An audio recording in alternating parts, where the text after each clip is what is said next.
Filipenses capítulo 4, eu quero tratar de um versículo muito conhecido, muito citado, mas pouco praticado. Filipenses 4,13 tem sido um dos mais citados versículos da Bíblia. Antigamente era João 3,16, mas não é mais. Pesquisa mostra que já não é mais João 3,16. Então esse aqui é um dos que mais são citados. E a gente pode até falar junto sem ler aí, não é? Não podemos? Vamos lá? Tudo posso aquele que me fortalece. A outra tradução diz: posso todas as coisas naquele que me fortalece. Tá? É a mesma ideia. Então, queridos, ao iniciar o ano, 1º de janeiro, olha que coisa maravilhosa, irmãos, nós pensarmos em o que Deus tem a nos oferecer para termos uma vida vitoriosa. Temos um ano de 2023, bem sucedido, porque a gente, as mensagens são todas, que você recebeu aí no dia 24, 23, 24 para o Natal e agora para o Ano Novo, são todas nessa direção, não é? Um próspero Ano Novo, etc, etc, etc, tá? Então, e tem uma musiquinha que diz, muito dinheiro no bolso.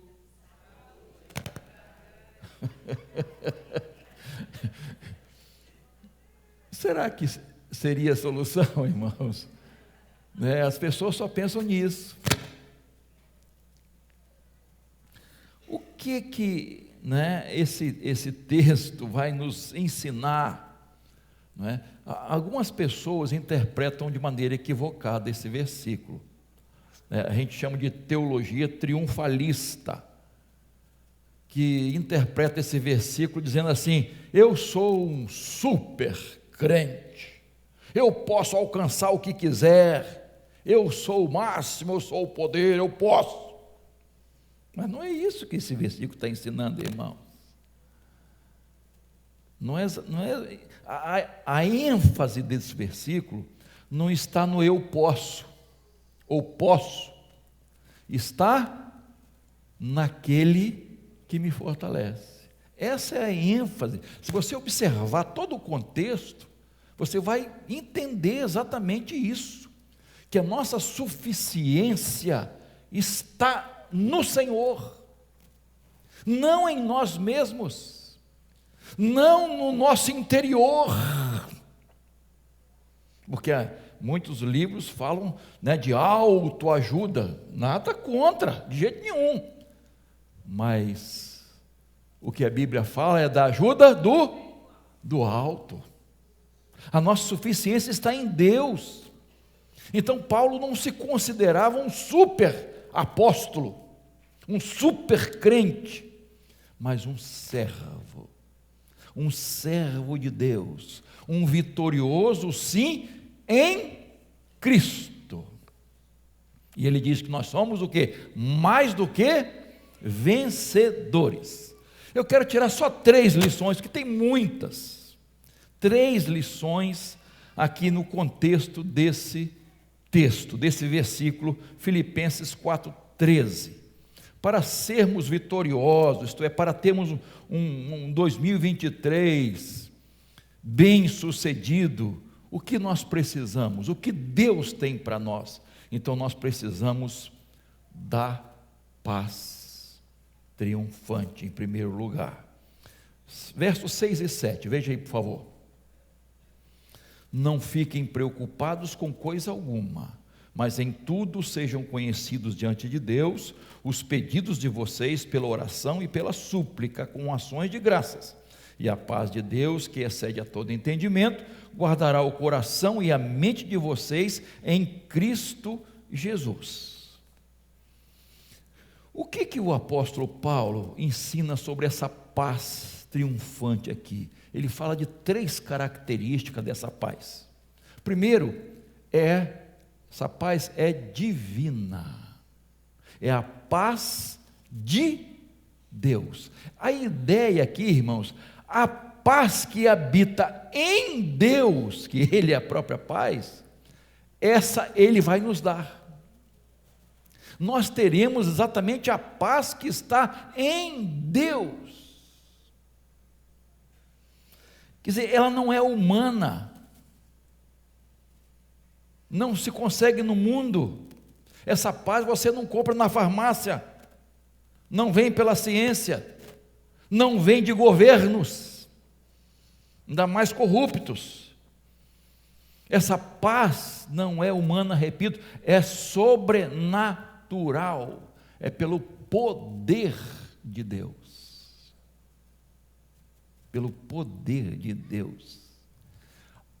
Essa paz é a paz que habitou no coração dos mártires, quando estavam enfrentando o fogo, as arenas, os leões, a espada. A paz que habitava no coração deles, quando estavam sendo perseguidos, injuriados. Essa paz que não sai, é divina, é o poder de Deus. Outra coisa que é o meu telefone, você que está vendo aqui, vamos lá. Então, outra coisa que Paulo diz, ela é transcendente, excede a todo entendimento. Olha só, queridos, você não consegue compreender na lógica, não, vai além da compreensão humana, vai além das circunstâncias em que vivemos. Essa paz não é ausência de problemas, irmãos. Essa paz não vem com a ausência de tempestades na nossa vida.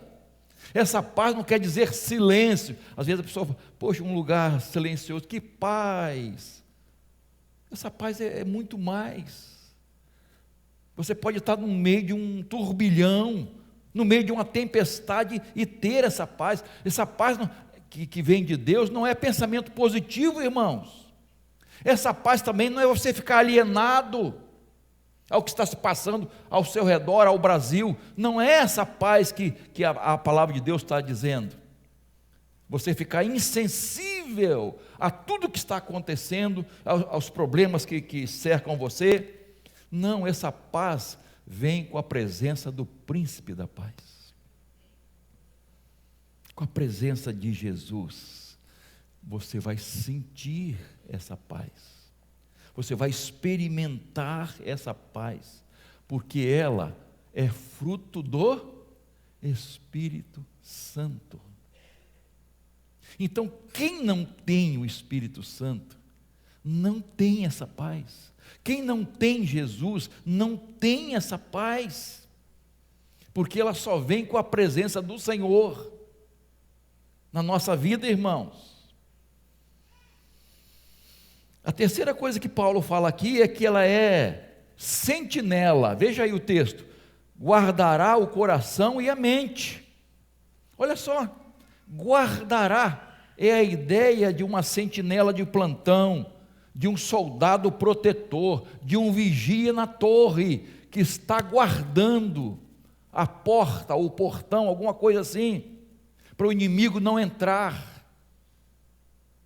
Essa paz guardará o coração e a mente, isto é, seus pensamentos e suas emoções.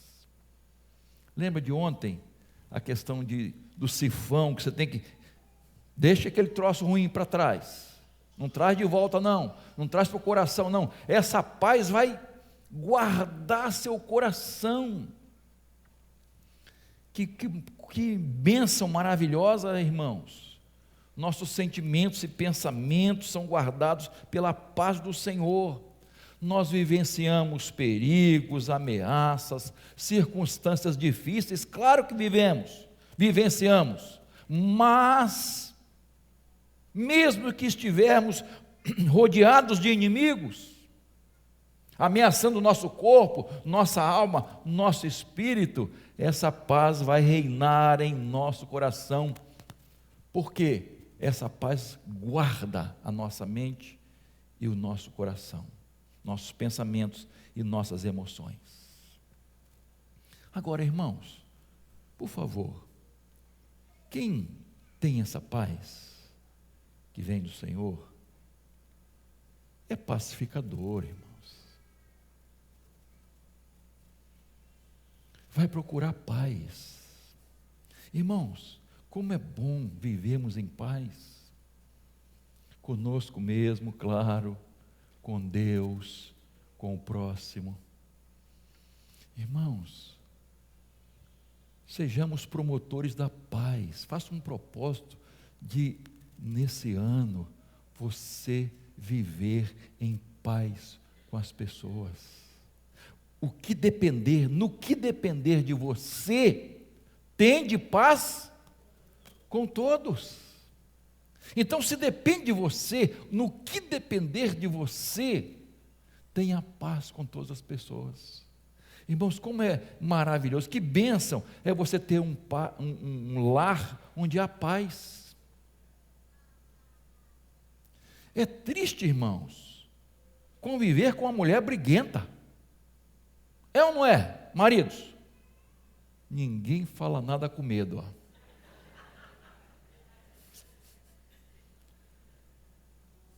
Você não tem em casa, você conhece uma mulher briguenta? Como é que chama a Bíblia? Provérbios? Rixosa. Aquela mulher que briga com tudo, que implica com tudo, né? Agora, tem homem também assim, gente. Tem marido também assim, não tem? Não tem, mulheres? Claro que tem, né? Irmãos, como é importante a gente amenizar o estresse. Tem tanta coisa que preocupa nosso coração, que traz sofrimento. Vamos fazer de tudo para viver dentro de casa em paz.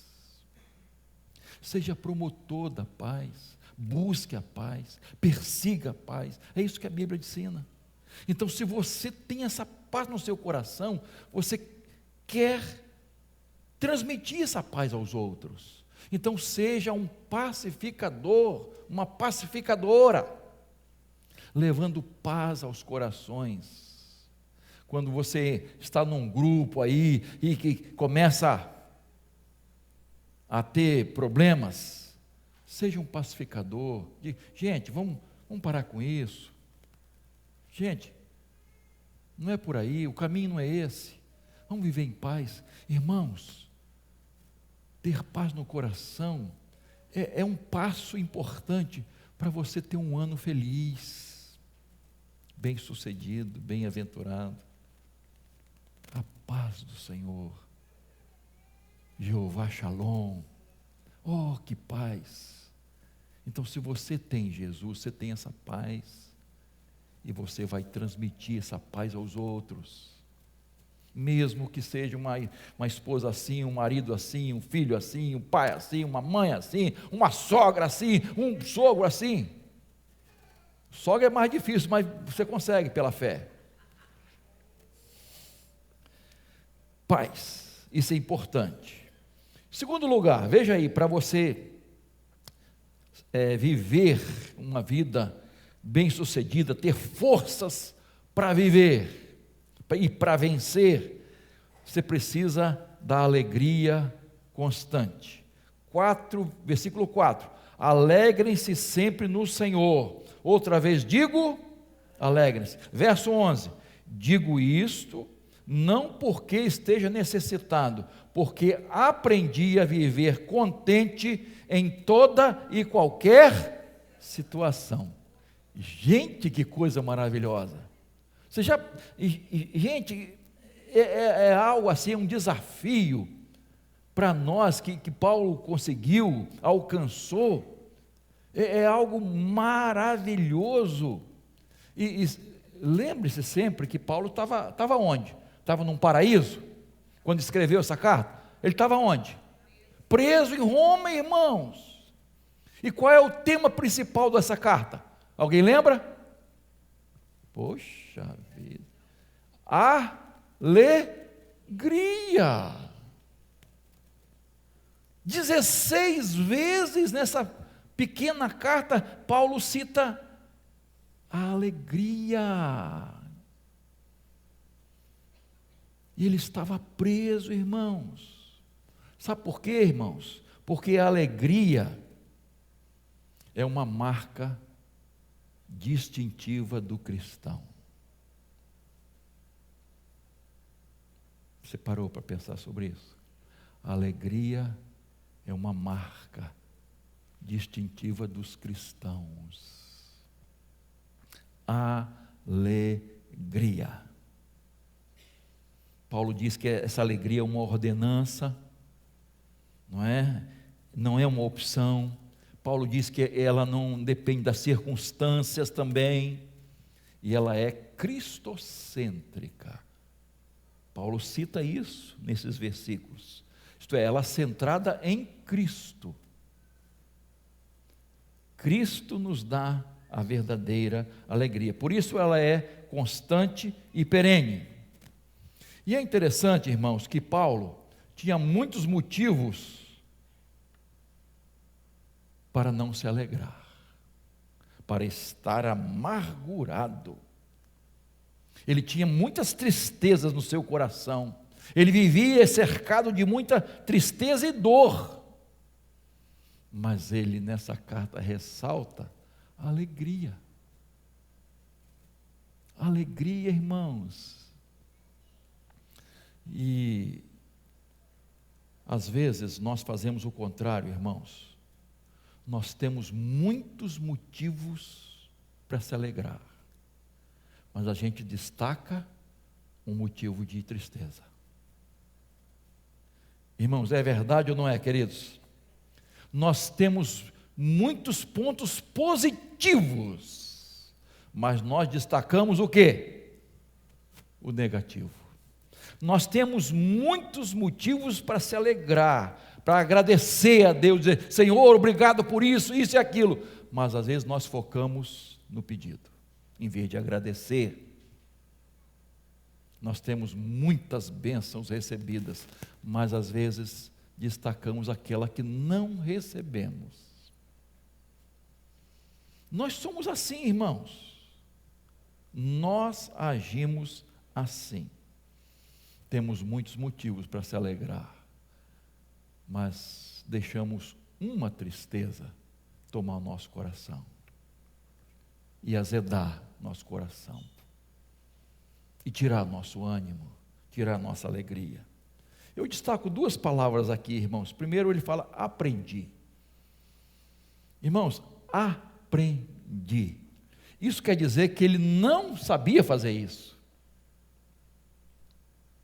Isso quer dizer que ele não era assim, mas ele aprendeu.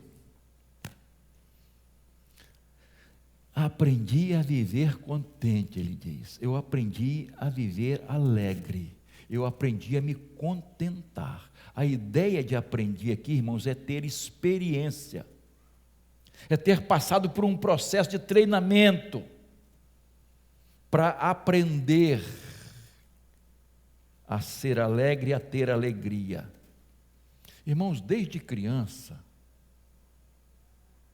vocês vão, eu espero que concordem comigo, nós somos ensinados a viver descontentes, insatisfeitos.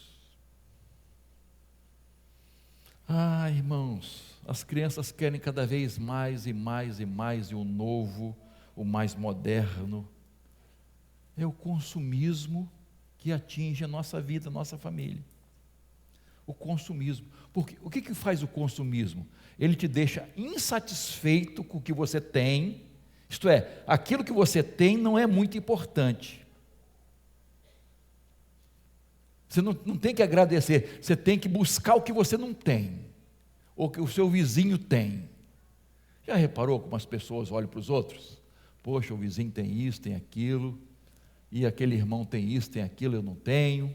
A casa, o carro, o emprego, enfim, até mulher e marido, infelizmente. Nós não valorizamos o que temos, nós nos focamos naquilo que não temos. Isso é consumismo, irmãos. As crianças aprendem desde cedo, irmãos. Meu irmão, tem brinquedo na sua casa que está jogado de lado? Tem ou não tem? Se você tem criança, que a criança recebeu, queria porque queria, recebeu, brincou, nem uma semana, é ou não é? Então vamos para mães aqui, ó. É ou não é?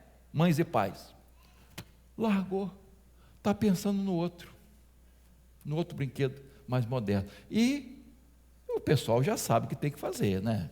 Já sabe como é que é, e vai sempre lançando, e sempre lançando, e sempre lançando, né? O celular está em que modelo aí, o celular? Não sei, já está, ó, cada ano, nem sei se chega a ter ano, né? E já surge um novo, hein, pastor Geraldo? Como é que é? Sabe não? Oh, quem é que sabe? Né? Às vezes no ano muda, e a pessoa quer o mais moderno, o que tira mais fotos mais bonitas, e não sei o que lá, não sei o que lá. Às vezes, irmãos, eu não uso nem 10% do meu telefone, e ele não é moderno não, hein? Já está pedindo arrego, mas estou lá, faz o que eu preciso. Está muito cheio. Os meninos falam, pai, esse negócio aqui, a memória tem que jogar na nuvem. Eu não sei jogar na nuvem, como é que esse negócio de jogar na nuvem, sei lá como é que é. Né? Então, irmão, nós aprendemos desde criança. As crianças precisam aprender a ouvir dos pais, sabe o quê? Não. Não, porque elas só querem ouvir sim, elas só querem ouvir sim dos pais, e nós precisamos ter mais sabedoria para educar nossos filhos, irmãos. Não podemos dar tudo o que eles querem, eles não podem receber tudo aquilo que eles pedem. E eles precisam aprender desde cedo a lutar, para conquistar, para valorizar. Os filhos precisam aprender a sofrer, irmãos. Não estranhe o que eu estou dizendo, por favor. Os filhos precisam aprender a sofrer, a chorar, a ter decepções. Porque é isso que eles vão ter no mundo. Tá? É isso que eles vão encontrar no mundo. Então nós precisamos ter cuidado, irmãos, com nossos filhos. Meu filho não come isso, não come aquilo, não. Tem que fazer a comidinha, sempre, está na casa dos outros, tem que fazer. Posso fazer uma comidinha assim? Na casa dos outros, porque não come. Tem que aprender a comer jiló, maxixe, quiabo, alface, brócolis, couve-flor, vagem.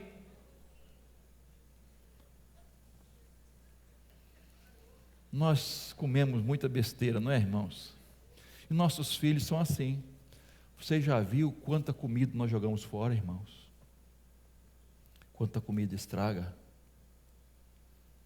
Irmãos, eu não sou modelo não, tá? Para ninguém. Modelo nesse sentido. Mas olha, pergunte a minha esposa, nós vamos fazer 41 anos de casados. Se algum dia eu deixei comida no prato. Um dia. Pergunta a ela. Sabe por quê, irmãos? Porque o meu pai dizia assim, olha, você botou no prato, você vai comer. Bote menos, se você quiser mais, você bote mais, mas botou no prato, você vai comer. Comida não se joga fora.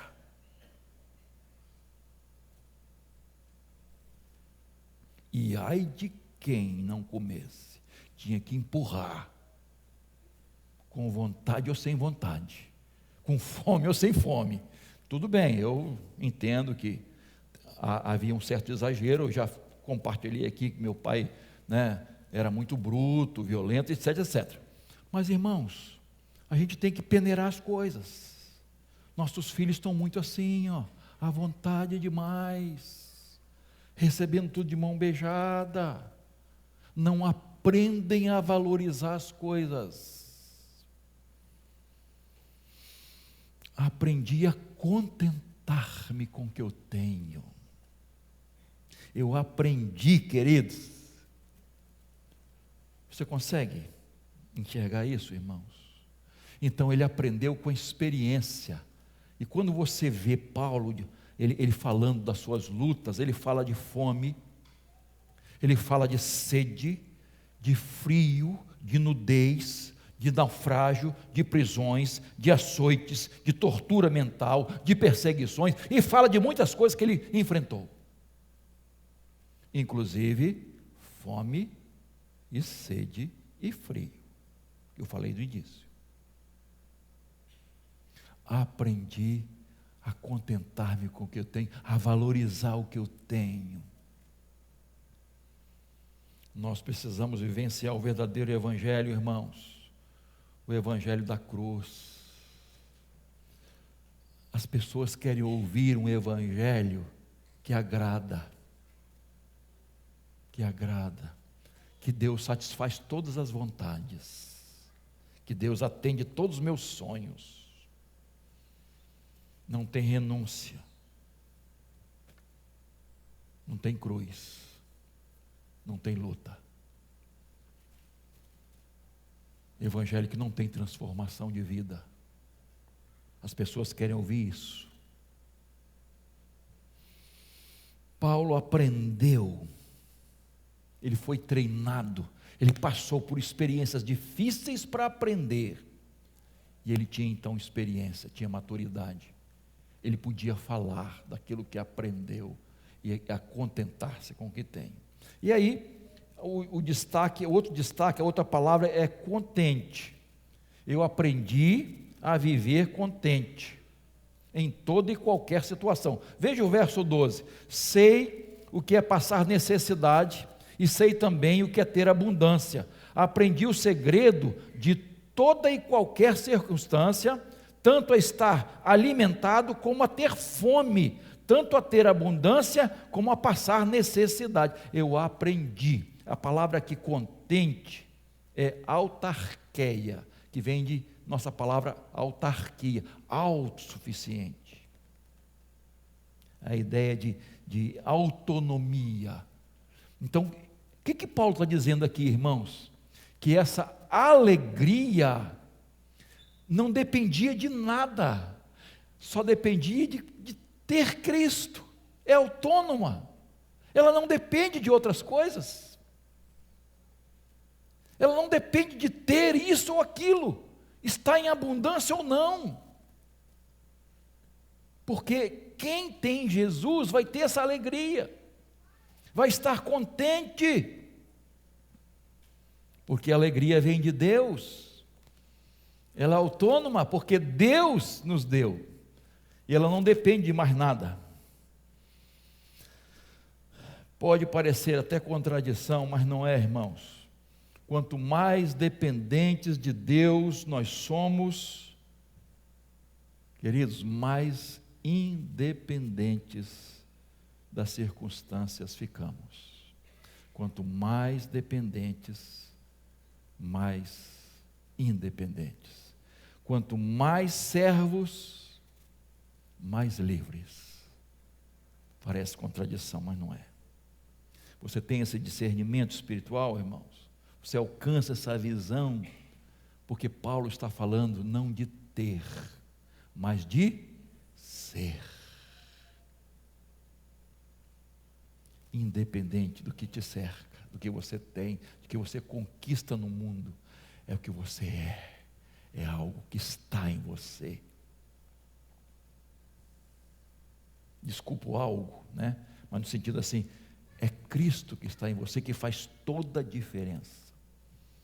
E aí essa alegria não depende de fartura ou de faltura,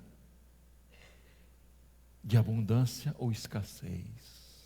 Não depende disso, de ter muito ou ter pouco, de morar nessa ou naquela casa, de ter esse ou aquele carro, de ter esse eletrodoméstico ou aquele. Independe de qualquer coisa, de qualquer circunstância da vida. É claro, irmãos, que nós vamos ter alegria, não é? Não somos hipócritas. Você comprou uma casa, graças a Deus conquistou, né, sua casa própria. Que alvo legal, maravilhoso, conquistou, graças a Deus por isso. Você comprou um carro, você comprou uma geladeira, você passou numa prova, você conseguiu um emprego. Claro, meu irmão, são alegrias que a gente tem. Mas essa aqui, irmãos, Paulo está dizendo, é muito superior, independe de qualquer coisa. E nós temos essa marca distintiva, porque nós somos crentes em Cristo Jesus, amém? Muito bem. Quando você pega a Bíblia, você vai ver isso na experiência de muita gente, não só de Paulo. Eu não vou citar mais nenhuma experiência aqui, porque poderia citar Abacuque, Jó, Davi, José, Daniel, Timóteo, João, e enfim, citar muitos que exatamente tiveram essa experiência. E o próprio Jesus, né? Vocês lembram que quando ele estava indo, antes de ir para o Getsemane, onde seria traído e seria preso e iria para a cruz, ele canta um hino. Canta, irmãos. Todavia eu me alegrarei no Senhor e exultarei no Deus. Ainda que tudo esteja contra, ou dando errado, eu me alegrarei no Senhor, no Deus da minha salvação. Meu irmão, minha irmã, você quer ter um ano de 2023 bem sucedido? Alegre-se no Senhor. Não deixe nada neste mundo entrar no seu coração, mesmo as tristezas que nos cercam. Não deixe isso habitar no seu coração, não. Preserve a alegria, louve a Deus, busque o Senhor. Essa alegria não sai da sua vida, porque você tem Jesus. Por último, então falamos da paz triunfante, falamos da alegria constante, mas também para ter um ano bem sucedido, precisamos da fé perseverante. E o verso 13 é uma declaração de fé, queridos. Posso todas as coisas naquele que me fortalece. Tudo posso naquele que me fortalece. É uma declaração de fé maravilhosa. Não é nele, mas em Deus. Paulo não era todo-poderoso, mas ele confiava no Todo-Poderoso, ele tinha o Todo-Poderoso no seu coração. Queridos, essa fé faz toda a diferença em nossa vida, essa fé perseverante, que não esmorece, que não deve esmorecer. Paulo ele podia, vamos dizer assim, se orgulhar dos seus dons. Paulo tinha dom de curar, irmãos. Quantas pessoas Paulo curou? Paulo tinha o dom da pregação, queridos. Paulo tinha conhecimento. Paulo tinha diplomas. Ele tinha influência. Paulo podia, se orgulhar do seu preparo, das revelações que recebeu. Lembra do espinho da carne? Para você não se orgulhar das revelações que você recebeu.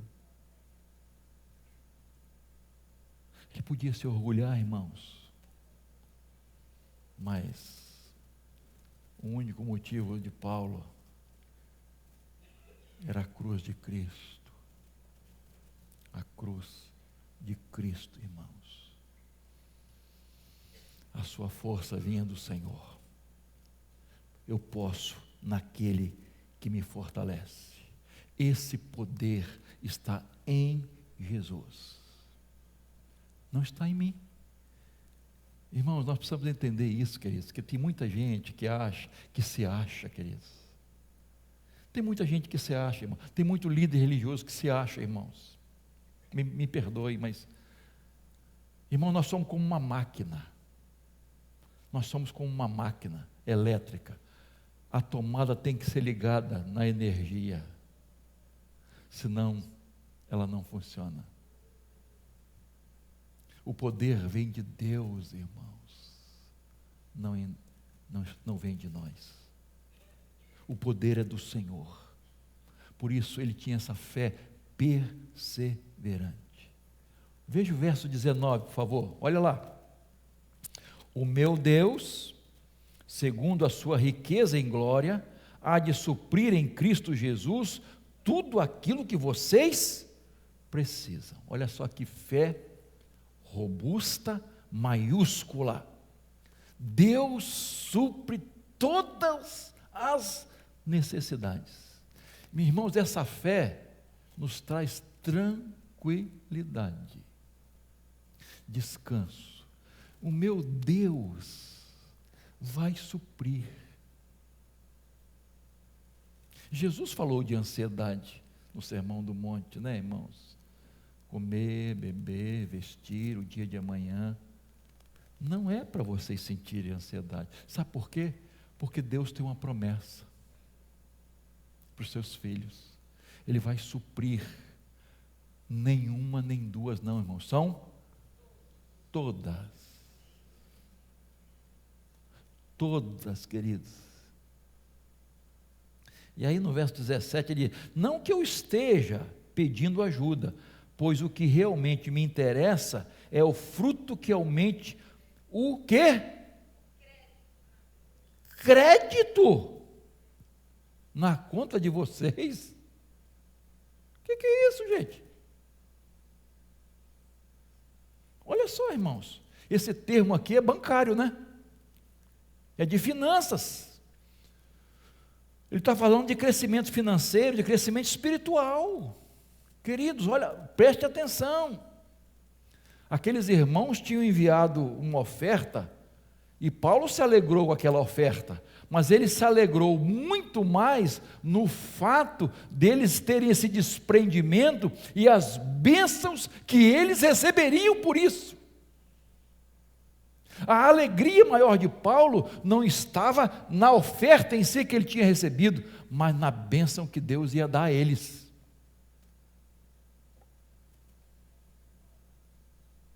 Está aqui, irmãos. Ele fala de dividendos espirituais que seriam depositados na conta de vocês. Ele diz, no banco celestial. Irmãos, Paulo está dizendo que ofertas para o reino de Deus geram bênçãos no céu. Vem do céu.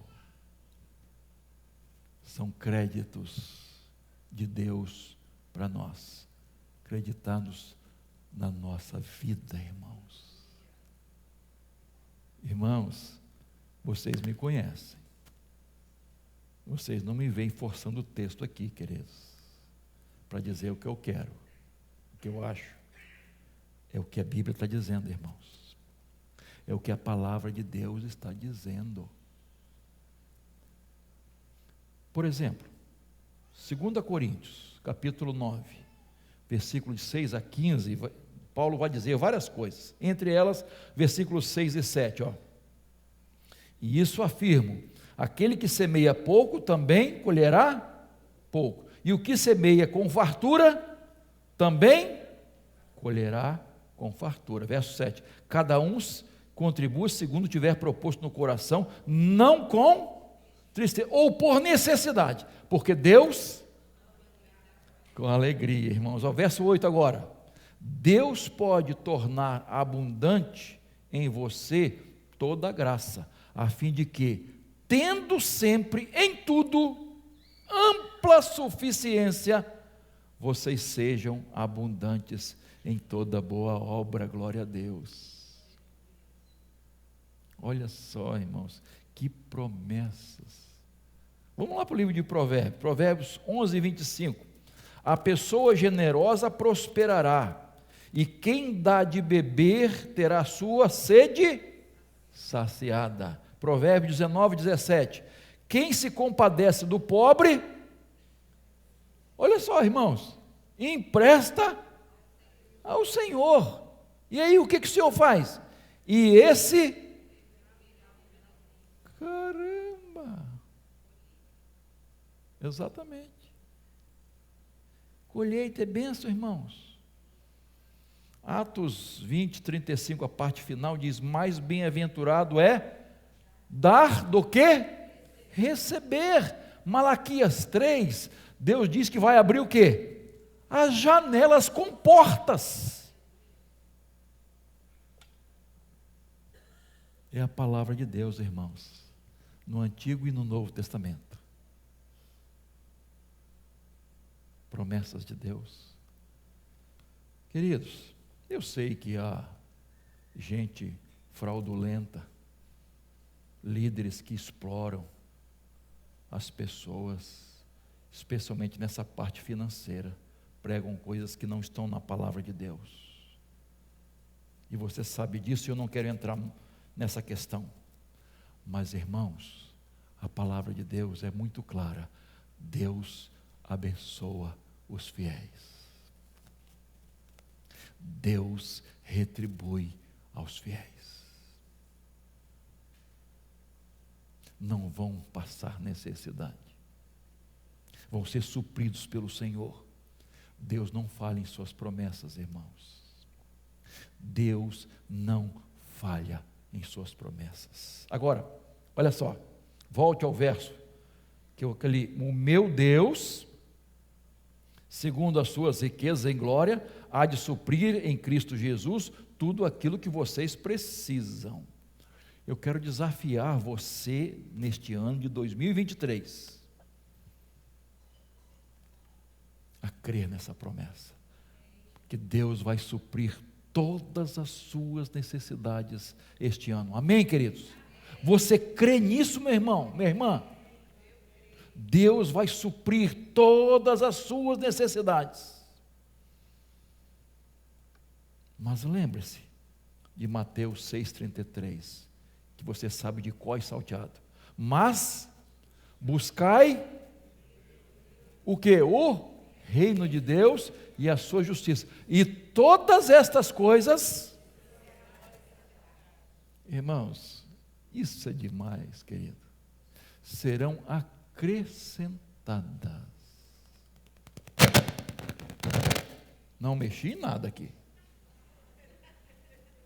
Serão acrescentadas, queridos. Irmãos, isso é promessa, queridos. Ou você crê, ou você não crê. E quem não crê, não recebe a promessa. Quem não crê na palavra, não recebe a promessa. Irmãos, vou citar só um exemplo. O povo de Israel, quando saiu do Egito, presta atenção, irmão. Você já viu no texto bíblico quantas pessoas mais ou menos saíram lá do Egito e começaram a caminhar no deserto em direção a Canaã? Mais ou menos. A gente não tem o número exato. Tem o número exato de homens. 600 mil. 600, não lembro agora exatamente. Mas assim, 600 mil homens com a idade de adulto, vamos dizer assim. Essa é a ideia. Tá? De um soldado. 600 mil. mulheres, crianças. Quantos? Calcula-se de 2 milhões a 3 milhões de pessoas. Irmãos, vocês sabem o que é 3 milhões de pessoas?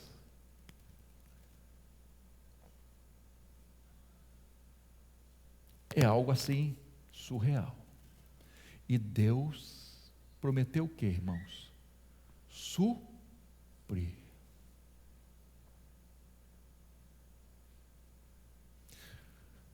Quantos membros tem a sua família?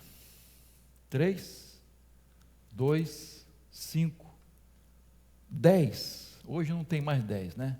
Só assim, no nosso tempo lá de mamãe e papai, né? Minha mãe teve 9 filhos, tem irmão que teve 11, 12, não sei o que, coisa assim, né? Era por penca, né? É fácil? Está fácil, irmãos, sustentar uma família com comida, olha só, com comida de 5 membros? Está fácil, irmãos? Você pensa em 3 milhões de pessoas. E o maná, irmãos, caía do céu todos os dias, porque não podia guardar, vocês sabem disso, todos os dias. Jesus, na oração do Pai Nosso, diz: o pão nosso, dia, nos dá amanhã, nos dá ontem, hoje. Hoje, irmãos,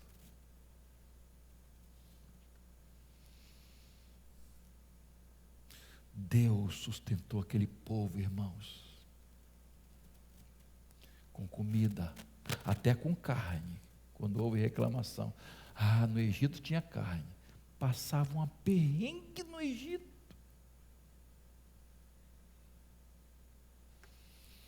Deus sustentou.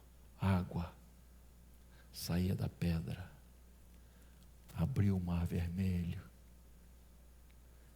e foi assim, irmãos, coluna de fogo, nuvem, Deus guardando, protegendo, cuidando, zelando, suprindo 3 milhões de pessoas. É a promessa de Jesus suprir todas as nossas necessidades. Mas você tem que crer, meu irmão, minha irmã, você tem que crer e praticar isso. Porque fé é demonstrada, é praticada.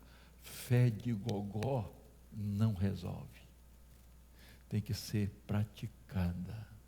Então busque o reino de Deus em primeiro lugar e a sua justiça, e estas coisas vos serão acrescentadas.